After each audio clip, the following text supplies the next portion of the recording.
அல்லேலூயா. அன்றுடைய நாம் மைப்படுவதாக. பரலோக பிதாவே, இந்த வேளையிலும் கூட இந்த வேதவாசி நிகழ்ச்சியை நீர் எங்களுக்கு ஆசி தரும்படிக்காக நாங்களும் நோக்கி பார்க்கிறோம். பரிசுத்த ஆவியானவர் இந்த நிகழ்ச்சியின் மூலமாய் தேவன் மகிமைப்படுவீராக. கர்த்தாவே, உமக்கு ஸ்தோத்திரம். கர்த்தர் செய்ய ஒவ்வொரு காரியங்களிலும் தேவன் கூட இருந்து பெரிய காரியங்களை செய்யும்படி உம்மை நோக்கி பார்க்கிறோம். ஆண்டவரே, உமக்கு ஸ்தோத்திரம். அப்பா, உமக்கு நன்றி தெரிவிக்கிறோம். கர்த்தர் செய்ய நினைத்தது ஒவ்வொன்றும் தடைபடாதபடி கர்த்தர் செய்கிறதற்காக உமக்கு ஸ்தோத்திரம் செலுத்துகிறோம். ஆண்டவரே, நீ நல்லவர், வல்லவர், கிருபை உள்ளவர், இரக்கம் உள்ளவர். உமக்கே மகிமை செலுத்துகிறோம்.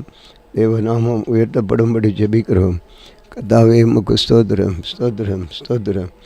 கர்த்தாவே, உமக்கு ஸ்தோத்திரம். ஆண்டவரே, தேவன் கிருபையாக இறங்கி நீர் எங்களை நடத்தி வர்ற ஒவ்வொரு கிருபைகளுக்காக உமக்கு நன்றி தெரிவிக்கிறோம்.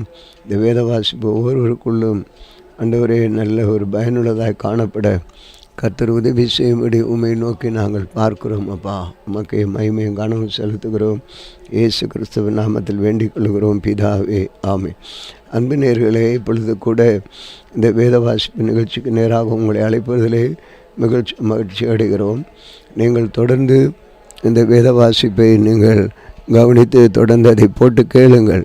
ஓராண்டிலே நீங்கள் வேதத்தை வாசித்து முடிப்பீர்கள். அப்படியாக ஆண்டவர் ஒரு அற்புத செய்வார். அது மாத்திரமாக இருக்கும். ஒவ்வொரு வார்த்தையும் உங்களுக்கு பயனுள்ளதாக இருக்கும். அது ஒவ்வொரு நாளும் நம்மை பலப்படுத்தும், வியாதியிலிருந்து சுகம் தரும், கவலைகள், கண்ணீர், பிரச்சனைகளிலிருந்து விடுதலை தரும், தோல்வியிலிருந்து ஜெயம் தரும். இவை எல்லாவற்றுக்கும் நமக்கு பயனுள்ளதாக இருக்கும். கர்த்தர் உங்களை ஆசீர்வதிப்பாராக. இப்பொழுதும் இன்றைக்கும் வாசிக்கிற வேத பகுதியை பார்ப்பீர்களானால் அதிலிருந்து அநேக காரியங்களை நாம் கற்றுக்கொண்டு வாழ்க்கையிலே புதுமையான ஒரு வழியை நடத்த கர்த்தர் உதவி செய்வாராக. இன்றைக்கும் நீதிமொழிகளின் புத்தகம் 25ஆம் அதிகாரத்தை நாம் வாசிக்கப் போகிறோம். The book of proverbs chapter 25. யூதாவின் ராஜாவாகிய எசேக்கியாவின் மனுஷர் பெயர்த்தெழுதின சாலமோனுடைய நீதிமொழிகள்.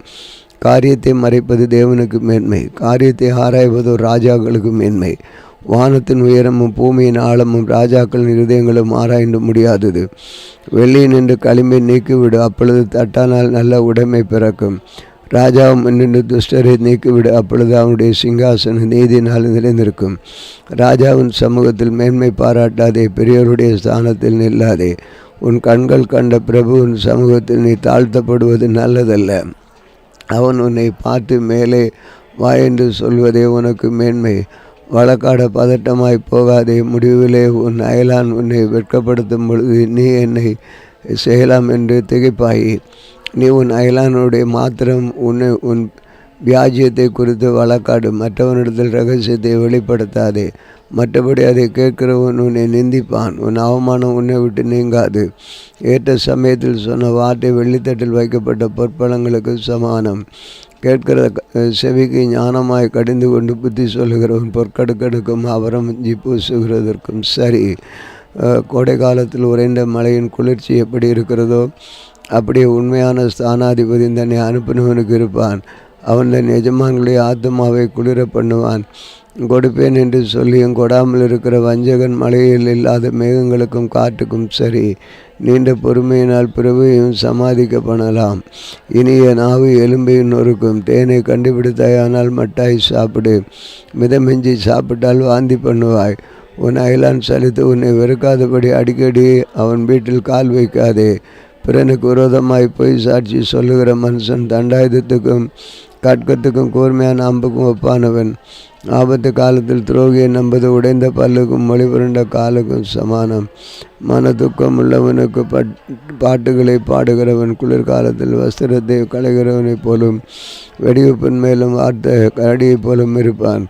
உன் சத்துரு பசியால் அவனுக்கு பகிர்ந்து புசிக்கு ஆகாரம் கொடு, அவன் தாகமாயிருந்தால் குடிக்க தண்ணீர் கொடு. அதனால் நீ அவன் தலையின் மேல் எரிகிற தலையை குளிப்பாய், கர்த்தர் உனக்கு பலனளிப்பார். வடகாற்று மழையையும் புறம் கூறுகிற யாவும் கோபமுகத்தையும் பிறப்பிக்கும். சண்டைக்காரியோட ஒரு பெரிய வீட்டில் குடியிருப்பதை பார்க்கலும் வீட்டின் மேல் ஒரு மூலையில் தங்குவதே நலம். தூர தேசத்திலிருந்து வரும் நற்செய்தி விடாய்த்த ஆத்மாவுக்கு கிடைக்கும். குளிர்ந்த தண்ணீருக்கு சமானம். துன்மார்க்கருக்கு முன்பாக நீதிமான் தள்ளாடுவது கலங்க நெட்டுக்கும் கெட்டுப்போன சுனைக்கும் ஒப்பாயிருக்கும். தேனை மிகுதியாக உண்பது நல்லது இல்லை, தற்புகளை நாடுவதும் புகழல்ல. தன் ஆவி அடக்காத மனுஷன் மதிலிடிந்த பாழாடன் பட்டணங்கள் போல் இருக்கிறான். அதிகாரம் 26. உஷ்ண காலத்திலே உறைந்த பனியும் அறுப்பு காலத்திலே மழையும் தகாது போல மூடனுக்கு மகிமை தகாது. அடைக்கலான் குருவி அலைந்து போகிறது போலும் தகவலான் குருவி பறந்து போகிறது போலும் காரணம் இல்லாமல் இட்ட சாபம் தாங்காது.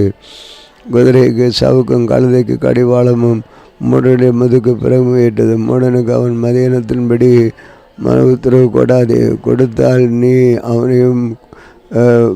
அவனைப் போல் ஆவாய். மூடனுக்கு அவன் மதியானத்தின் மறுபடி உத்தரவு கொடாவிட்டால் அவன் தன் பார்வைக்கு ஞானியாயிருப்பான். மூடன் கையிலே செய்து அனுபவிக்கிற தன் கால்களையே தரித்து கொண்டு நஷ்டத்தை அடைகிறான். ஒண்டியின் கால்கள் குந்தி குந்தி நடக்கும். அப்படி மூடன் வாயிலுள்ள ஓமை சொல்லும் குந்தும். மூடனுக்கு கனத்தை கொடுக்கிறவன் கவனிலே கல்லை கட்டுகிறவன் போல் இருப்பான். மூடன் வாயில் அகப்பட்ட பழமொழி வெறுமன் கையில் அகப்பட்ட முள்ளு. பலத்தவன் அனைவரையும் நோக பண்ணி மூடனையும் வேலை கொள்ளுகிறான். மீறி நடக்கிறவர்களையும் வேலை கொள்ளுகிறான். நாயானது தன் தக்கனதை தின்னும்படி திரும்புவது போல மூடனும் தன் மூடத்தனத்துக்கு திரும்புவான். தன் பார்வைக்கு ஞானியாக இருப்பவனை கண்டாயானால் அவனை பார்க்கலும் மூடனை குறித்து அதிக நம்பிக்கையாக இருக்கலாம். வழியிலே சிங்கம் இருக்கும், நடுவீதியிலே சிங்கம் இருக்கும் என்று சோம்பேறி சொல்லுவான். கதவும் கீழ்மூலையில் ஆடுகிறது போல சோம்பேறியும் படுக்கையிலே ஆடிக்கொண்டிருக்கிறான். சோம்பேறி தன் கையை கலத்திலே வைத்து அதை தன் வாய்க்கு திரும்ப எடுத்து வருத்தப்படுத்துகிறான். புத்தியுள்ள மறு உத்தரவு சொல்லத்தகும். 7 பேரை பார்க்கலும் சோம்பேறி தன் பார்வைக்கு அதிக ஞானம் உள்ளவன். வழியிலே போகையில் தனக்கடாத வழக்கில் தலையிடுகிறவன் நாயை காதை பிடித்தெழுக்கிறவன் போல் இருக்கிறான். கொள்ளிகளையும் அம்புகளையும் சாவுக்கு ஏதுவானவைகளையும் ஏறி வருகிற பைத்தியக்காரனாவது எப்படி இருக்கிறானோ அப்படியே தனக்கு அடுத்தவனை வஞ்சித்து தன் விளையாட்டு கலவு செய்து சொல்லுகிற மனுஷனும் இருக்கிறான். விறகில்லாமல் நெருப்பு அவியும், கோல் சொல்லுகிறவன் இல்லாமல் சண்டை அடங்கும். கரிகள் தழலுக்கும் பிறகு நெருப்புக்கும் ஏதுவானது போல வாதிப்பிரியன் சண்டைகளை மூட்டுகிறதற்கு ஏதுவானவன். கோல்காரனுடைய வாட்டுகள் விளையாட்டு போல் இருக்கும், ஆனாலும் அவைகள் உள்ளத்திற்குள் தைக்கும். நேச அனலை காண்கிற உதடு விடக்கூடிய தீய நெஞ்சம் வெள்ளிப்பூச்சி பூச்சிய ஓட்டை போல் இருக்கும். பகைஞன் தன் உள்ளத்தில் கபடத்தை மறைத்து தன் உதடுகளினால் சூது பேசுகிறான். அவன் இதம் பேசினால் அவனை நம்பாதே. அவன் இருதயத்தில் 7 அருவருப்புகள் உண்டு. பகை வஞ்சகமாய் மறுத்து வைக்கிறவன் எவனோ அவனுடைய பொல்லாப்புக்கு மகா சபையிலே வெளிப்படுத்தப்படும். படுகுழியை வெட்டுகிறவன் தானே அதிலே விடுவான். கல்லை புரட்டுகிறவன் மேலே அந்த கால் திரும்ப விடும். கள்ளனாவு தன்னால் சிறை கிளேசப்பட்டவர்களை பகைக்கும். இச்சகம் பேசும் வாய் அழிவை உண்டு பண்ணும். அதிகாரம் 27. நாளைய தினத்தை குறித்து பெருமை பாராட்டாதே. ஒரு நாள் பிறப்பதை அறியாயே. உன் வாய் அல்ல உன் பிரத்தியானே உன்னை புகழட்டும். உன் உதடு அல்ல அந்நியனே உன்னை புகழட்டும். கல் மனமும் மணல் பாரமாயிருக்கும். மூடனுடைய கோபமோ இவ்விரண்டிலும் பாரம். முக்கரம் கொடுமை உள்ளது, கோபம் நிஷ்டூரம் உள்ளது. பொறாமை என்னவென்றால் அதற்கு முன்னிற்கத்தக்கவன் யார்? மறைவான சிநேகத்தை பார்க்கலும் வெளிப்படையான கடிந்து கொள்ளுதல் நல்லது. சிநேகிதன் அடிக்கும் அடிகள் உண்மையானவைகள், சத்திரிடும் முத்தங்களோ வஞ்சனையானவைகள். திருப்தி அடைந்தவன் தேன்கூட்டையும் மிதிப்பான்.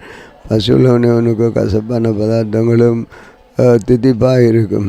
தன் கூட்டை விட்டு அலைகிற குருவி எப்படி இருக்கிறதோ அப்படியே தன் ஸ்தானத்தை விட்டு அலைகிற மனுஷனும் இருப்பான். பரிமள தைலம்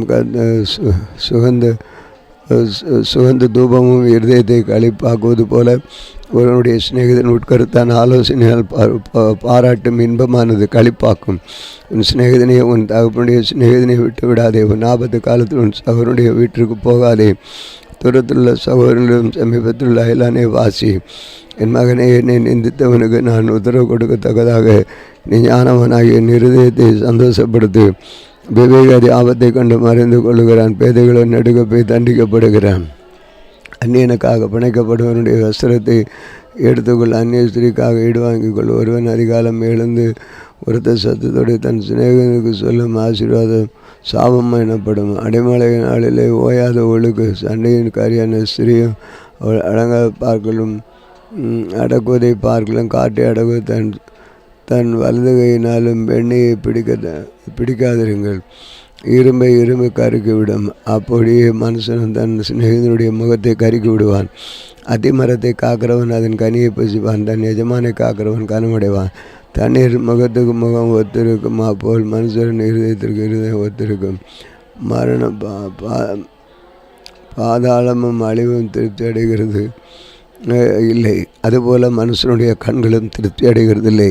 வெள்ளிக்கு குகையும் பொன்னுக்கு புடமும் சோதனை மனுஷனுக்கு உண்டாகும் புகழ்ச்சியே சோதனை. மூடனை உரலிலே போட்டு உலக்கினால் நொய்யை குத்தினாலும் அவனுடைய மூடத்தனம் அவனை விட்டு நீங்காது. உன் நாடுகளின் நிலைமையை நன்றாய் அறிந்து கொள். உன் மந்தைகளின் மேல் கவனமாயிரு. செல்வம் என்னென்னைக்கு நிலையாது. கிரீடம் தலைமுறை நிலைக்குமோ. புல் முளைக்கும், பச்சிலைகள் தோன்றும், மலைப்புண்டுகள் சேர்க்கப்படும். ஆட்டுக்குட்டிகள் உனக்கு வஸ்திரத்தையும் கடாக்கள் வயல் வாங்க கிரியத்தையும் கொடுக்கும். வெள்ளாட்டுப்பால் உன் ஆகாரத்துக்கும் உன் வீட்டாரின் ஆகாரத்துக்கும் உன் வேலைக்காரிகளின் பிழைப்புக்கும் போதுமானபடியாக இருக்கும். ஆம், வாசிக்க வேண்டிய வேத பகுதி நாம் வாசித்தோம். தேவன் நம்மை ஆசீர்வதிப்பாராக. அன்பின் ஆண்டவரே, இந்த வேத வார்த்தையின் மூலமாக நேரங்களோடு பேசினதற்காக உமக்கு நன்றி தெரிவிக்கிறோம். தொடர்ந்து உம்முடைய கிருபை எங்களை காத்து நடத்திட்டு இந்த நாள் ஒரு ஆசீர்வதிக்கப்பட்ட நாளாக இருக்கட்டும். இயேசு கிறிஸ்துவின் நாமத்தில் வேண்டிக் கொள்கிறோம் பிதாவே. ஆமேன், ஆமேன்.